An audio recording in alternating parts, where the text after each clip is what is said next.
Ready to transform your Minecraft world with custom mods? Let's build your very own Fabric server. First, we need to grab the Fabric installer. Head over to the official Fabric website and download the installer jar file.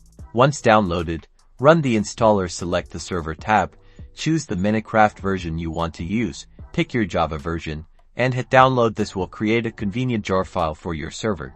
Now, create a dedicated folder for your server files. Drag and drop that downloaded Fabric server jar into this new folder.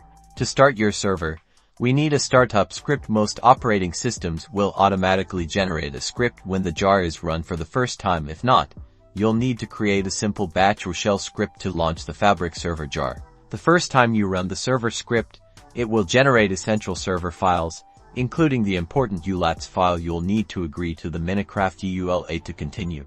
Open the EULA file with a text editor and change EULA equals false to EULA equals true. Save the file.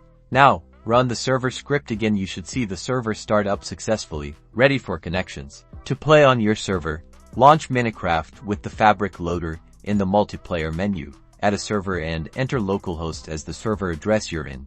To add mods, simply place their jar files into the mods folder that was automatically created. Restart your server, and those mods will be active. You've now successfully set up your own Minecraft Fabric server, ready for a world of modded adventures.